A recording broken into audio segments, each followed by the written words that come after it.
Hola, ¿qué tal estáis? Espero que estéis muy bien. Bienvenidos a vuestro canal Espiritualidad Práctica.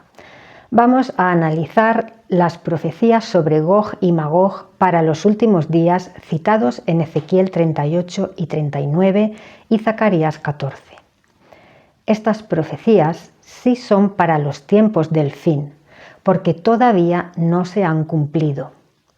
La batalla de Gog y Magog es una batalla en la que todas las naciones atacan a Israel. Eso nunca ha sucedido y además hay intervención divina directa a favor de Israel. Esta es una profecía de doble cumplimiento. Se cumplirá durante el día del Señor, porque la batalla de Gog y Magog deriva en la batalla de Armagedón, de los tiempos finales, donde Cristo viene en su segunda venida para juzgar a las naciones y destruir la iniquidad y a los impíos con la espada larga que sale de su boca. El segundo cumplimiento de la batalla de Gog y Magog lo tenemos en Apocalipsis 20, el que acontecerá después del reinado milenial de Cristo. Pero vamos a ver todo esto con textos bíblicos. Leamos Ezequiel 38 y 39. Dice Ezequiel: Y la palabra de Yahvé continuó ocurriéndome y dijo: Hijo de hombre, pon tu rostro contra Gog, de la tierra de Magog, príncipe supremo de Mesec y Tubal. Gog es un gobernante de la tierra de Magog. En la actualidad, ¿cuál sería la tierra de Magog? Las tierras del norte de Israel, las estepas al norte del Mar Negro y el Cáucaso, las zonas del sur de Rusia, Ucrania, Georgia y la parte occidental de Kazajistán. Gog es también gobernante de Mesec y Tubal. Mesec y Tubal aparecen en la genealogía del libro de Génesis como hijos de Jafet, que fue uno de los 3 hijos de Noé. Noé subió al arca con su esposa, sus 3 hijos y sus 3 nueras. Eran 8 personas en total. Después del diluvio, sus descendientes poblaron la tierra. Los descendientes de Cam fueron hacia el sur, hacia África y Canaán. Los hijos más destacados de Cam fueron Cus, que ocuparon Etiopía y Sudán, Fut, que ocupó Libia, Canaán, que ocupó Israel y Líbano, y Mizraim, que ocupó Egipto. Los descendientes de Sem ocuparon Oriente Medio y Asia Occidental. Los descendientes de Sem, los semitas, son entre otros los pobladores de Israel y los pueblos árabes, aunque en la actualidad solo se aplica a los israelíes. Y preguntaréis: ¿y si Cam ocupó Israel, por qué se llama a los israelitas semitas y no camitas? Porque los semitas ocuparon los países árabes y Asia Occidental. Bien, ¿dónde nació Abraham? Semita por línea de descendencia de Sem, en Ur de los Caldeos, la actual Irak, un país árabe ocupado por semitas. Después Dios dijo a Abraham: sal de tu ciudad y de tu parentela, abandona a los idólatras. Ur más tarde se convertiría en Babilonia. La salida de Abraham de Ur de los Caldeos cumpliría en primera instancia el mandato de Dios en Apocalipsis 18:4. Sálganse de ella, pueblo mío. Sálganse de Babilonia la Grande, de la idolatría que enseña la religión falsa, de toda religión que enseñe la adoración y el culto a imágenes, porque Dios exige adoración exclusiva y la oración debe estar dirigida a Dios en el nombre de Jesús, el único mediador entre Dios y los hombres. Como decía, Abraham, nacido en Ur, un país semita árabe, la actual Irak, viajó hasta Canaán. Después, una hambruna los llevó a él y a su familia a Egipto. Allí los hicieron esclavos. Y Dios los sacó de la esclavitud y les dio la tierra de Canaán de nuevo, a través de Josué y el pueblo de Israel, que combatieron contra los filisteos, los amorreos, etc., eliminando también así el remanente de gigantes que quedó después del diluvio en Canaán. Así pues, el pueblo de Israel, que venía de un país árabe, de Irak, semita, ocupó Canaán e Israel. Por eso ahora se llama semitas a los israelitas. Los principales hijos de Sem fueron Elam, que ocupó Irán, Asur, que ocupó Asiria, hoy en día Irak, Arfaxad, de donde viene la descendencia de Abraham, los hebreos, que ocuparon una parte de Mesopotamia, Aram, que ocupó Siria, y Lud, Anatolia occidental. Por último, Jafet. Sus descendientes ocuparon Europa, Rusia, el Cáucaso y parte de Asia Central. Los hijos más destacados de Jafet fueron Gomer, que ocupó Europa occidental, Magog, ocupó las estepas del norte, Ucrania y sur de Rusia.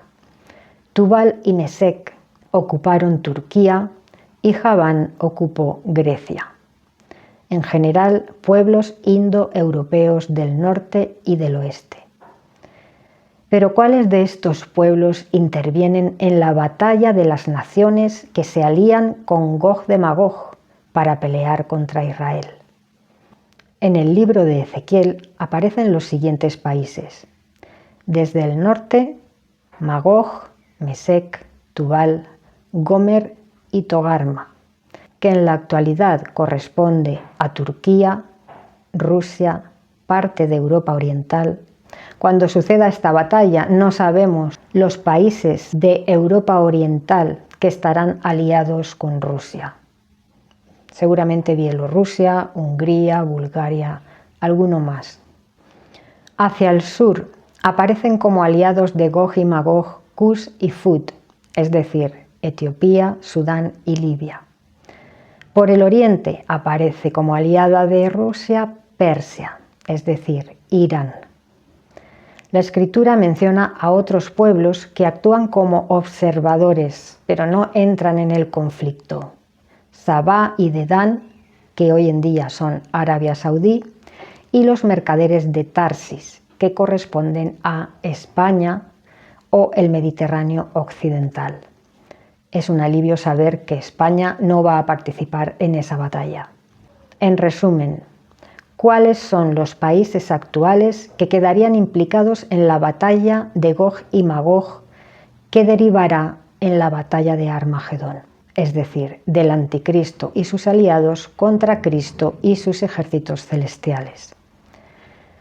Esos países en la actualidad son Irán, Rusia, Bielorrusia, Turquía, Libia, Etiopía y parte de Sudán. Para aquel entonces el anticristo ya gobernará el mundo y los países no tendrán nada que ver con lo que son hoy en día. Seguimos leyendo Ezequiel 38:3 en adelante. Dice: dirás, así dice el Señor Yahvé, aquí estoy contra ti, Gog, príncipe supremo de Mesec y Tubal. Yo te haré dar media vuelta, te pondré garfios en las quijadas y te haré salir con todo tu ejército, caballos y hombres de a caballo, todos bien equipados, numerosa congregación, todos con escudos y broqueles. Un broquel era una pieza que protegía la mano de la espada y también se utilizaba para golpear al oponente. Y diestros en el manejo de la espada. Persia, Cus y Fut. Hemos dicho que estos eran Irán, Libia, Etiopía y Sudán. Todos con escudo y yelmo. Seguramente cuando el anticristo gobierne el mundo, estos se aliarán con él. Versículo 6. Gomer con todas sus huestes. Bet y Torgamá en el extremo norte, con todas sus huestes. Pueblos numerosos están contigo. Estos son Turquía y Bielorrusia y algún otro país de Europa Oriental. Disponte y prepárate, tú y toda tu asamblea concentrada en torno a ti, todos los países aliados del Anticristo, y ponte a mi servicio. Al cabo de muchos días recibirás órdenes. Versículo 9. Tú subirás, avanzarás como un huracán, como un nubarrón que cubrirá la tierra. Tú y todas tus huestes, y los numerosos pueblos que están contigo, tus aliados. Así dice el Señor Yahvé: aquel día te vendrán al corazón proyectos y concebirás perversos planes. Dirás: voy a subir contra una tierra abierta, marcharé contra gente tranquila que habita en seguridad. Habitan todos en ciudades sin murallas, sin cerrojos ni puertas. ¿Sabéis lo que dijo Erdogan, el presidente de Turquía, hace unos días en este mes de abril de 2026? Dijo: así como entramos en Libia, podemos entrar en Israel. No hay razón para no hacerlo. También dijo: si no fuera por la mediación en la guerra entre Estados Unidos e Irán, habríamos puesto a Israel en su lugar. Netanyahu está cegado por la sangre y el odio.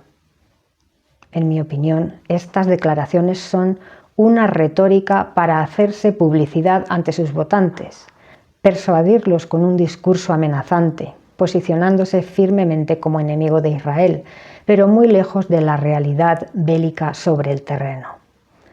Dice que no hay motivo para no invadir Israel cuando sabe perfectamente que Israel tiene armas nucleares y que, a pesar de que Turquía pertenece a la OTAN no lo apoyaría en la decisión de invadir Israel, igual que no ha apoyado a Trump por tratarse de un ataque ilegal que no ha sido apoyado ni votado por ningún organismo internacional. La OTAN solo responde como defensa ante un ataque a cualquier país miembro de la OTAN, pero no interviene en promover ataques a otros países. Así que Erdogan creo que tiene suficientes motivos para no involucrarse en algo así, en una invasión en terreno israelí. Pero cuando el anticristo gobierne el mundo, todo cambiará. Realmente este discurso, estas ideas que le pasan por la mente a Erdogan, parecen sacadas de Ezequiel 38:10. Aquel día te vendrán al corazón proyectos y concebirás perversos planes, y dirás: voy a subir contra una tierra abierta, sin murallas, ni cerrojos, ni puertas. Versículo 14. Por eso profetiza, hijo de hombre, dirás a Gog: así dice el Señor Yahvé: ¿no es verdad que aquel día, cuando mi pueblo Israel viva en seguridad, te pondrás en movimiento? Versículo 16. Subirás contra mi pueblo Israel como un nublado que recubre la tierra. Será al fin de los días. Fijaos en que esta profecía es para los días finales.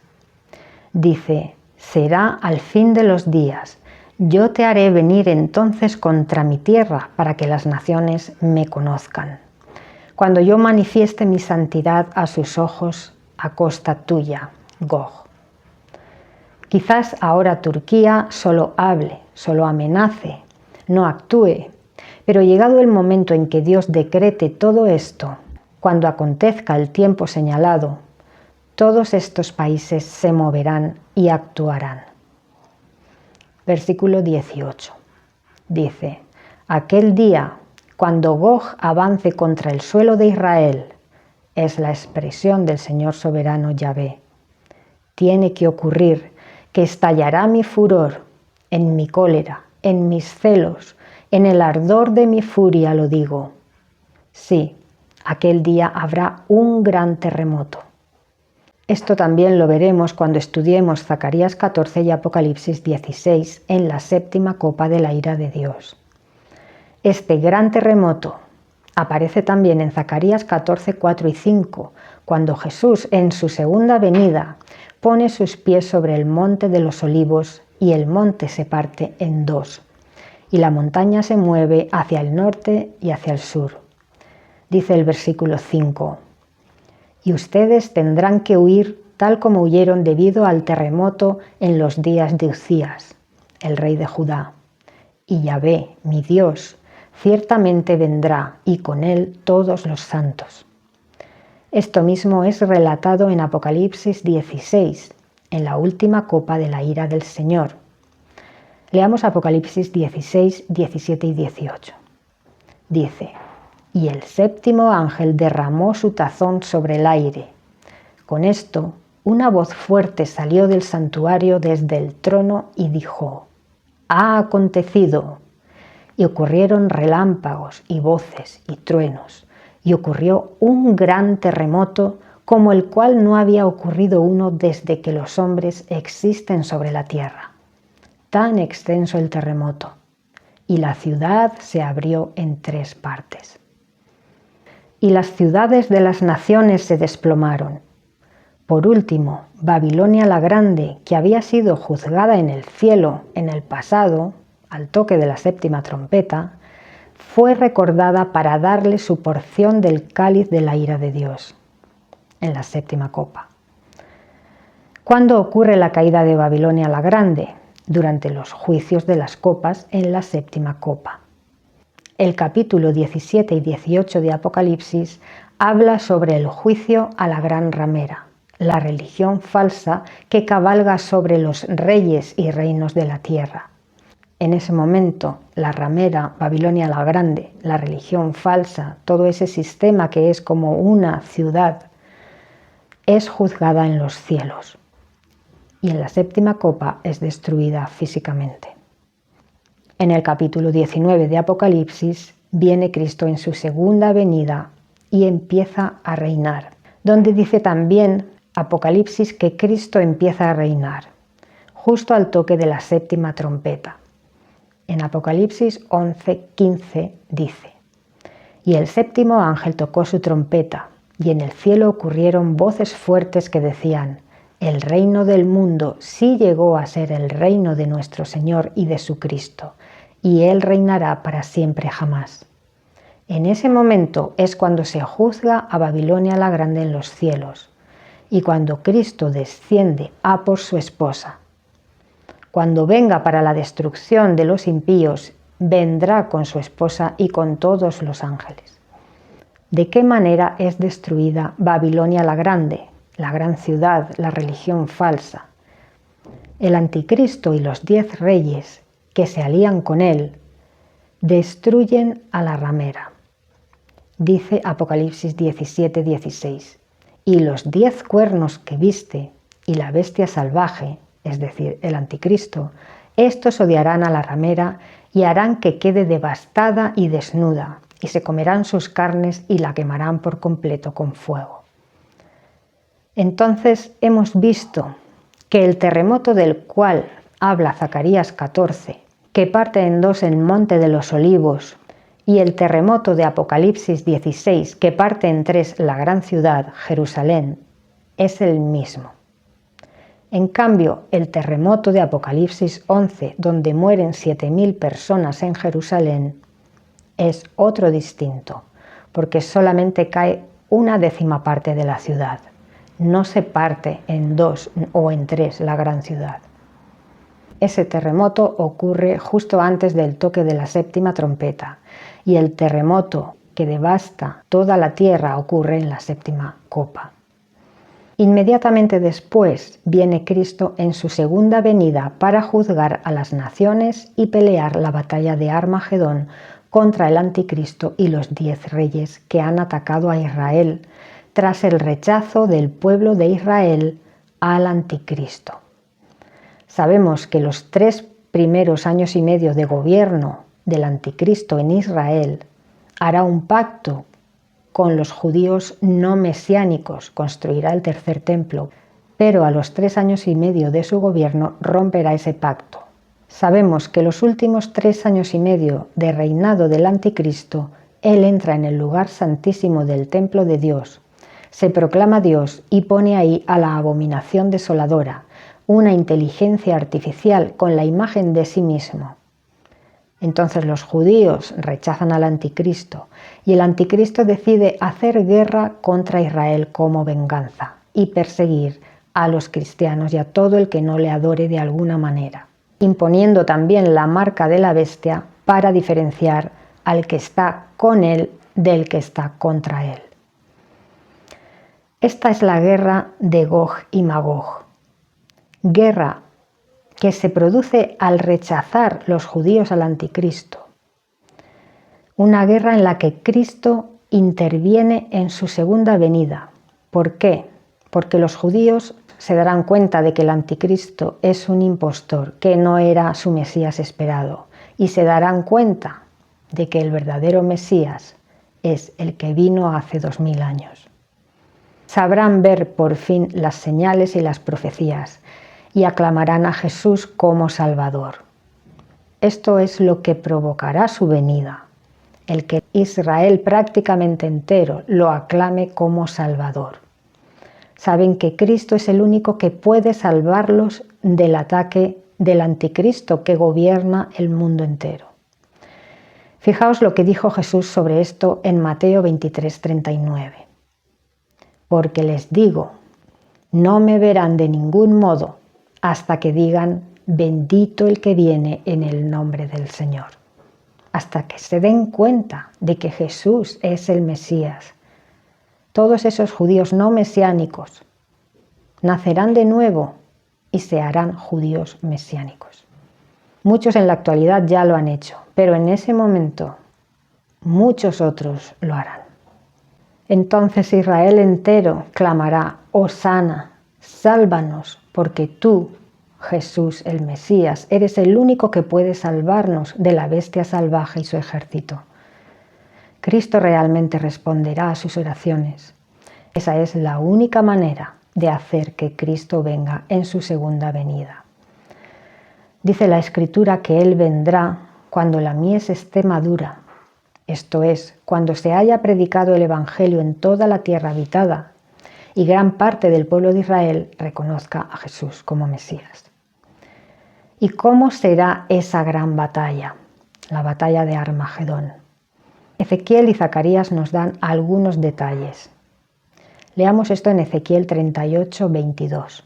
Dice, y ciertamente me pondré en juicio con él, con Gog de Magog, con peste y con sangre, y un aguacero inundante, y piedras de granizo, fuego y azufre haré llover sobre él, y sobre sus partidas y sobre los muchos pueblos que estarán con él. Estos son los 10 reyes. Se está refiriendo claramente a los juicios de las trompetas y de las copas, donde el agua se convertirá en sangre, caerá granizo y fuego mezclados con sangre. Habrá plagas y enfermedades y terremotos. En el capítulo 39, versículo 9, dice que los habitantes de Israel tendrán combustible para quemar durante 7 años y tendrán que enterrar los cadáveres de la batalla durante 7 meses para limpiar la tierra. Pero todo esto es el juicio a las naciones, es decir, los juicios de las trompetas y de las copas. Cuando Jesús descienda y ponga sus pies sobre el monte de los olivos, dice Zacarías 14, que el monte se partirá en 2, que será un día en el que no será ni de día ni de noche, pero al atardecer habrá luz. Jesús desciende con sus ejércitos celestiales y con todos sus ángeles para librar la batalla de Armagedón, donde eliminará a los impíos con su palabra, como si fuese una espada larga que sale de su boca. ¿Y cuál será el efecto de esa palabra sobre los impíos? Dice Zacarías 14:12. Habrá el pudrirse de la carne de uno mientras uno está parado sobre sus pies. Y los ojos mismos de uno se pudrirán en sus cuencas, y la lengua misma de uno se pudrirá en la boca de uno. El versículo 13 dice que entre los ejércitos del anticristo habrá confusión y se atacarán entre ellos. Los que queden vivos de esa guerra durante el reinado milenial, todos subirán de año en año para celebrar la fiesta de las cabañas e inclinarse ante el rey. y el que no lo haga no tendrá lluvia para sus cosechas. Pero después del reinado milenial, otra vez se repite el ciclo. Todas las naciones atacarán de nuevo a Jerusalén. Leamos esto en Apocalipsis 20, 7 al 10. Dice: Ahora bien, luego que hayan terminado los 1000 años, Satanás será soltado de su prisión. ¿Por qué? Para hacer una criba, para probar a toda la gente que haya nacido durante el milenio y no haya demostrado todavía su fidelidad a Dios. De hecho, muchos de ellos se unirán a Satanás. Sigue diciendo, versículo 8. Y saldrá para extraviar a aquellas naciones que están en los 4 ángulos de la tierra, a Gog y a Magog, para reunirlos para la guerra. El número de estos es como la arena del mar, y avanzaron sobre la anchura de la tierra y rodearon el campamento de los santos y la ciudad amada, la Nueva Jerusalén. Pero descendió fuego del cielo y los devoró, y el diablo que los estaba extraviando fue arrojado al lago de fuego y azufre, donde ya estaban tanto la bestia salvaje como el falso profeta, y serán atormentados día y noche para siempre jamás. ¿Por qué? Porque su espíritu nunca muere. Volvemos a Ezequiel 39, 28 y a la profecía que tiene que ocurrir en nuestros días. Dice: Y sabrán que yo soy Yahvé, su Dios, cuando después de haberlos llevado al cautiverio entre las naciones, los reúna en su suelo sin dejar allí a ninguno de ellos. No les ocultaré más mi rostro, porque derramaré mi espíritu sobre la casa de Israel. Ahí es cuando los huesos secos cobran vida, cuando Yahvé derrama su espíritu sobre la casa de Israel. Es la expresión del Señor soberano Yahvé. Dios reunirá a su pueblo de entre las naciones. ¿Cuándo ocurrió esto? En 1948, cuando judíos de todas las naciones volvieron a su país, Israel, y se juntaron allí de entre todas las naciones para volver a ser nación. Esto es lo que significa también la profecía de los huesos secos de Ezequiel 37. Los huesos representan a la nación de Israel en el exilio en Babilonia y en la diáspora tras la invasión de Jerusalén por el general Tito en el año 70. Estaban muertos espiritualmente, no tenían nación ni religión. ¿Qué les pasa a esos huesos de la profecía? Se juntan, como se juntaron los judíos en Israel en 1948. Después aparecen tendones y músculos y se recubren de piel, pero aún no hay vida en ellos. Israel vuelve a reconstruirse como nación y como pueblo, pero todavía no tiene el Espíritu Santo de Dios que le da vida. Hasta que reconozcan a Jesús como Mesías y digan: bendito el que viene en el nombre del Señor. Hosana, Señor Jesús, sálvanos. Cuando Israel se vea inundada de ejércitos de todas las naciones en su contra, esto es lo que representa Gog y Magog, clamarán a Jesús por ayuda. Él responderá y vendrá en las nubes, tal como se fue. Así vendrá en su segunda venida, como el verdadero y legítimo Salvador del mundo, no como el impostor del anticristo, el que pensaban que era su Mesías, pero resultó ser un fraude. Jesús vendrá como legítimo Salvador del mundo al rescate de Israel y de todos sus siervos gentiles de entre las naciones. Separará a las ovejas de las cabras según sus obras.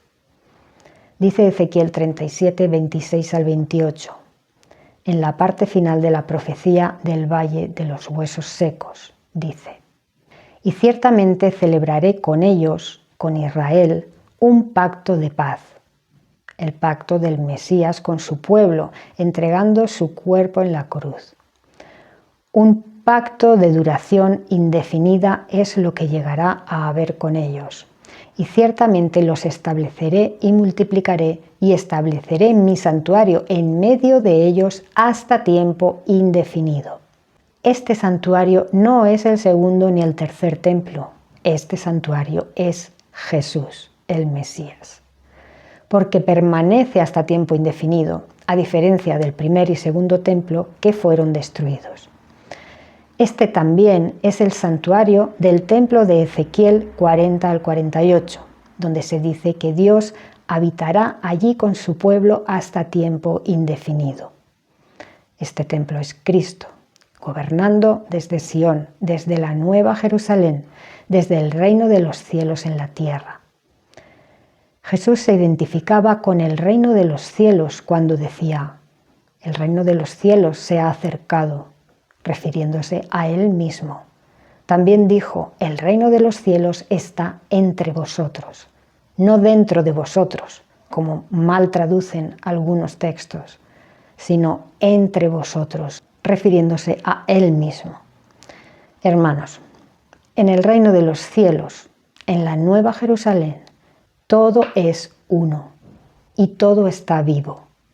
El agua, las calles, los edificios, todo es una unidad viva, vibrando en amor incondicional.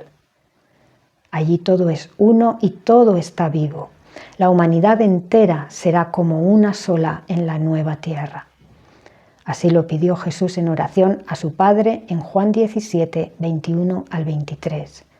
Dice: para que todos sean uno, como tú, Padre, estás en mí y yo en ti, que también ellos estén en nosotros, para que sean uno, así como nosotros somos uno. Yo en ellos y tú en mí, para que sean perfectos en unidad. Hasta aquí el vídeo de hoy. Espero que os haya sido de utilidad la información. Nos vemos en un próximo vídeo. Gracias por escuchar la palabra inspirada. Un abrazo.